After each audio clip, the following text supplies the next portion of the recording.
किया गया है बड़ी मजबूती के साथ कामयाब हो रहा है। हम और आप सीमांचल के रहने वाले हैं। हमको अक्सर अपने हुकूक के हासिल करने के लिए डराया गया, धमकाया गया और हमें अफयूम खिला खिलाकर सियासी तौर पर हमें सुलाया गया।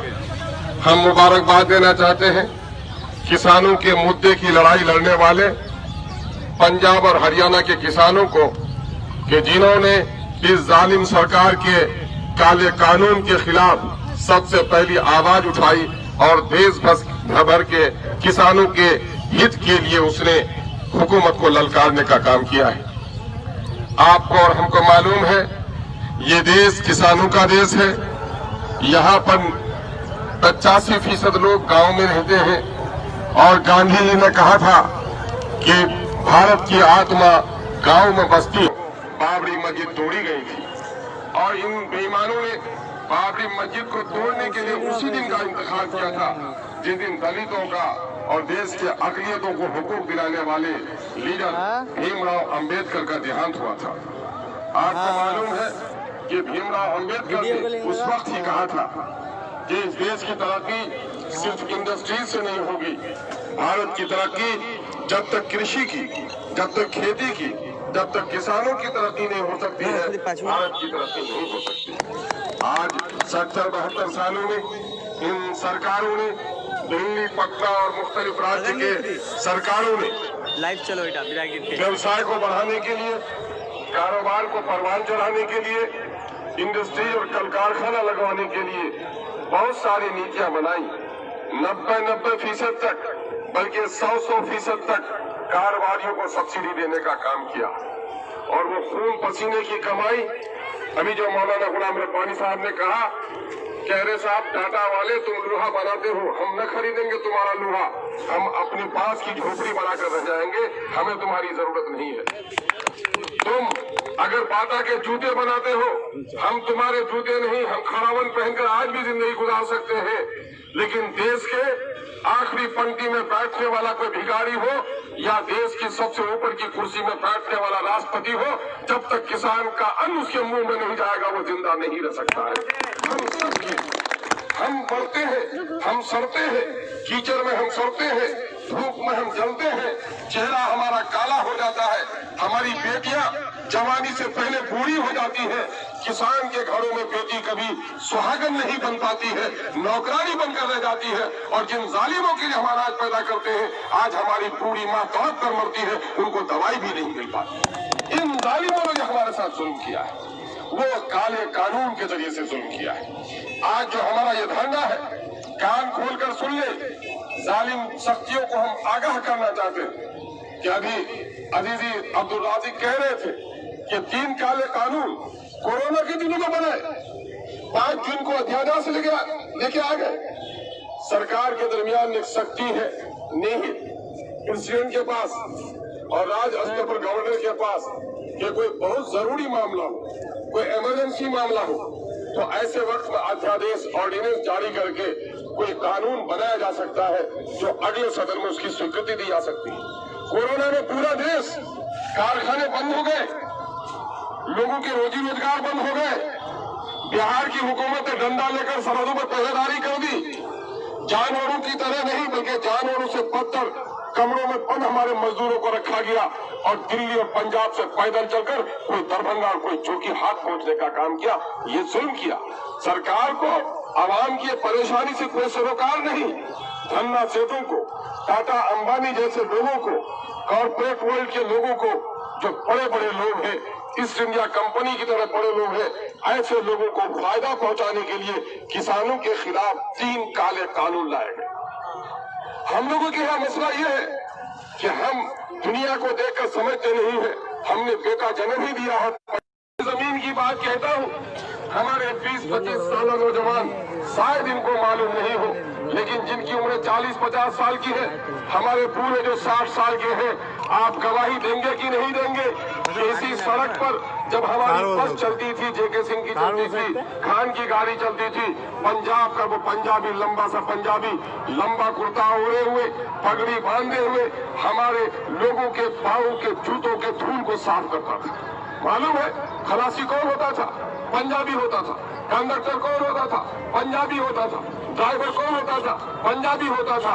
वो पंजाब को छोड़कर सीमांचल में क्यों गाड़ी चलाने आया था? इसका मतलब ये था कि पंजाब में रोजगार का मौका नहीं था, रोजगार का मौका हमारे यहाँ था। मेरी ड्यूटी सीधी करता। लेकिन आज मामला उल्टा हो गया और हमारा बच्चा जाकर पंजाब में जलता है और पंजाब में उनकी जूतियां सीधी करता है। उनके गुहाल में जाकर गोबर काटना हमारे बच्चे के मुकद्दर में हो गया है। जान रहे लोगों कैसी कैसी मुसीबत है। आज पंजाब और हरियाणा में, दिल्ली और बंबई में हमारा मजदूर जाकर काम कर रहा है। पंजाब की तकदीर क्यों बदली? आज यहाँ का कोई बड़ा से बड़ा किसान है, 100 बीघा भी जमीन जिसको है उसकी हालत अच्छी नहीं है। एक बेटे को डॉक्टर नहीं बना पा रहा है, बगैर जमीन बेचे हुए बेटी की शादी नहीं करा पा रहा है। खाने के लिए बैठे तो दस्तरखान में बासी रोटी आज उनको भी खानी पड़ती है। 50 बीघा में खेती किया, 25 बीघा दाही हो गया और 100 बीघा वाला किसान भी कर्ज में दबा हुआ है। ये सच्चाई है या नहीं है लोगों? लेकिन आज पंजाब में 10 बीघा 20 बीघा जो किसान है उसके यहाँ कौन सी गाड़ी है?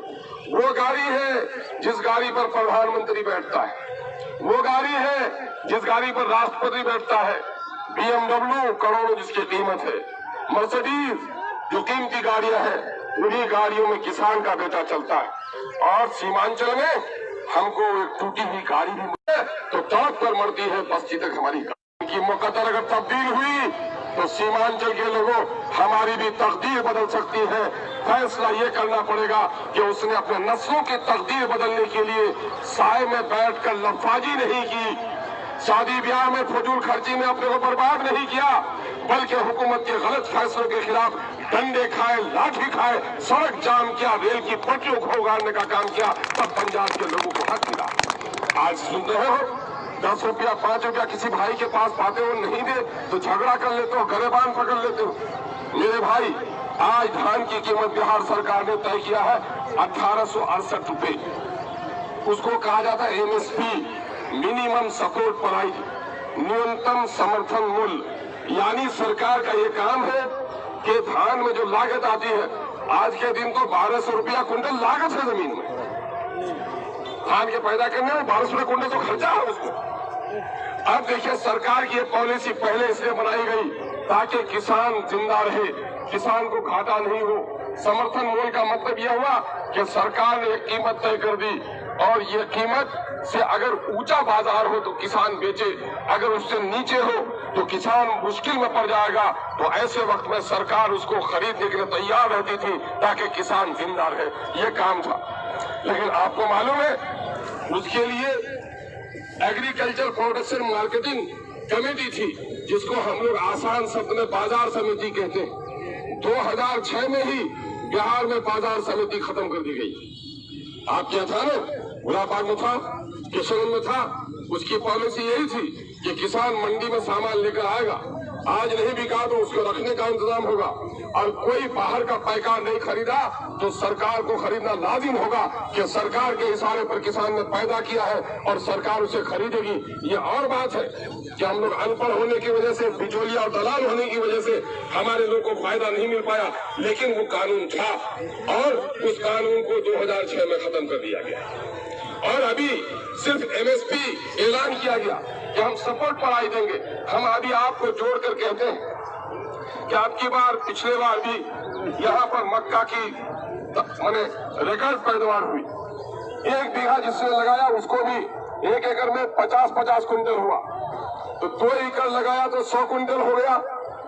100 कुंटल वाला किसान सबसे कमजोर किसान था और उसको 80,000 का घाटा हुआ। कितने का घाटा हुआ? 80,000 का घाटा हुआ। कैसे घाटा हुआ? अगर वो 1800 रुपए में बेचता तो उसकी कीमत जोड़ लीजिए, और 1000 रुपए में बेचा तो उसकी कीमत जोड़ लीजिए। 80,000 रुपये सिर्फ 2 एकड़ वाले किसान को घाटा हुआ। तो बस्ती में जोड़ लीजिए, अगर 100 एकड़ में खेती हुई, पूरे पंचायत में जोड़ लीजिए, अगर 400-500 एकड़ में खेती हुई है, एक एक पंचायत में 5-5 करोड़ का नुकसान हमको हुआ है, लेकिन ये हमको नजर नहीं आता है ना। ये नुकसान हुआ। अगर 5 करोड़ का नुकसान एक ब्लॉक में हुआ तो अरबों का नुकसान हुआ हमारे प्रखंड को होने का काम हुआ है। मेरे भाइयों, ये जुल्म हुआ है। और अभी जो तीनों काला कानून आया है, इस काले कानून को क्या कहा गया कि साहब हम फसल के लिए बॉर्डर फ्री कर रहे हैं, किसान जहाँ चाहे बेचना बेच ले।